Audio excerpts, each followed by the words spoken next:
friends. Welcome to Race to Rise podcast, a place where we discuss bite sized wisdom nuggets with easy to follow practices to live a better life. I am your host, Mital Patel, a parenting junkie, Ayurveda enthusiast, and an advocate of conscious living.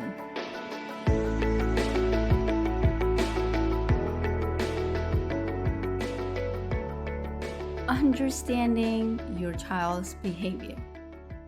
Parenting is really a long journey, and every day is an opportunity for learning about ourselves, and it's all about self-discovery. And understanding a child's behavior can actually help us become more aware of our own emotional triggers and reaction. Like they say, a child is nothing but a mirror that reflects back the unresolved wounds and fear-based patterns, which are literally hidden within ourselves. And they bring those negative feelings to the surface. So a child is a mirror that we need to heal. And today, I really want to share how can we help ourselves and our children by understanding, managing in our healing and healing our own triggers. So once we become aware of these feelings, we can start responding rather than reacting. And as a result, we can empathize with our child's needs, emotions, and curiosity during the heat of the moment and during the chaotic situations. Like how we discussed in the episode 98 last week, where we were discussing all about triggers and how to find calm in the chaotic situation. So if you haven't listened to that episode, please go ahead and check it out, episode 98, all about how to find calm in chaotic situations. So now let's look into your child and you story, right? Most of the time we say the parenting is hard, and it is hard, and the parenting is uncertain because it is uncertain. But the fact is that it's all about becoming aware of the subtle developmental stages of our child. So it starts from, the toddler phase to preschooler phase to the child, during the elementary school years, the middle school years. It's all about understanding where my child is at in terms of development. Because we all know, and this is science, that our child's prefrontal cortex, the front lobe, is not developed fully until we are 25. So until then, it's all about trying, experimenting, being curious. It's all about, setting the foundation of self-esteem, the personal will, the magic thinking, the behavior to communicate. There's so much going on, and this all starts from the toddler phase. And it's important for us parents to educate ourselves and to understand the fact of the developmental phases of our child's life and of their brain. But then the question comes like, okay, educating myself, but how does this help us during the heat of the moment when, it's so difficult to stay present? So like we discussed last week, that how our triggers and how the triggers work and why it's so difficult to stay present in the heat of the moment. And just as a reminder that conscious parenting is a journey. It's a journey within that teaches us to be self-aware. It's all about humility, right? It's okay to fail. It's okay to make mistakes. As long as we remain committed to learning about ourselves in the process and learning, staying connected with our child, we're okay. So whenever you find yourself in an emotional state with your child and you're unable to think clearly in the moment, just check back.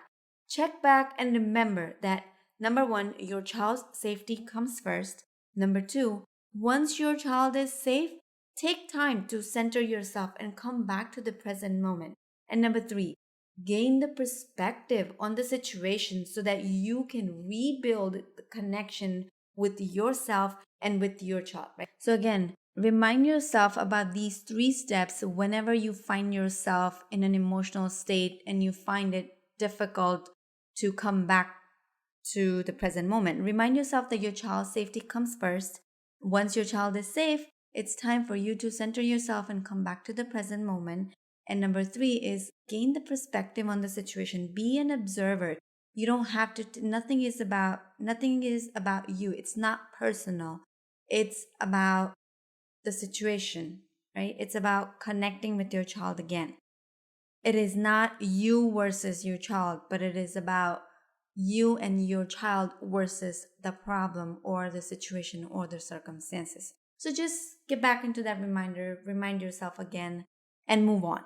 There's no need to self sabotage. There's no need to feel guilty in that moment.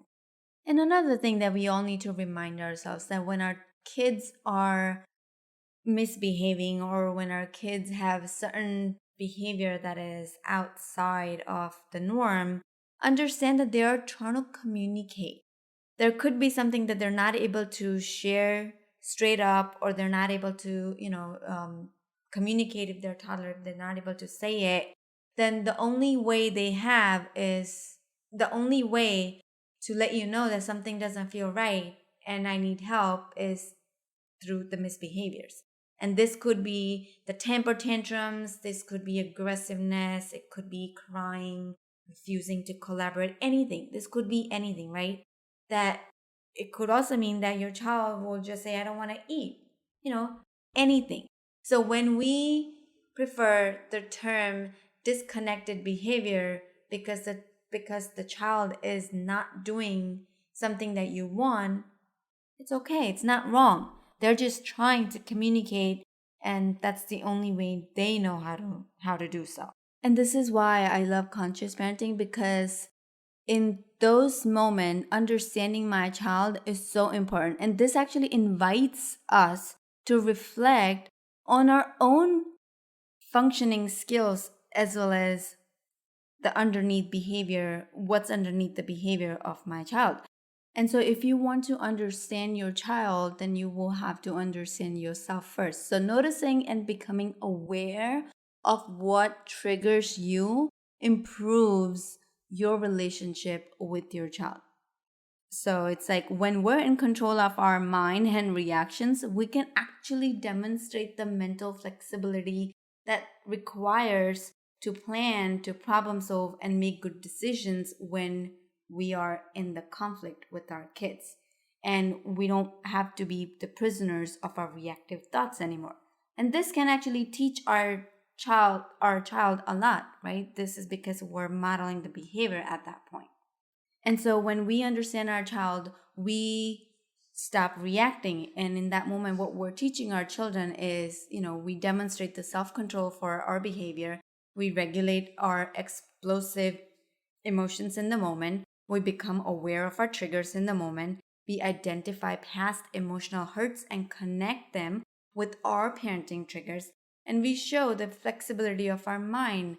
We explore the options and the behaviors and the demands, right? And we practice self-care to maintain our own love and connection with ourselves. So when our child sees these, they also understand themselves better.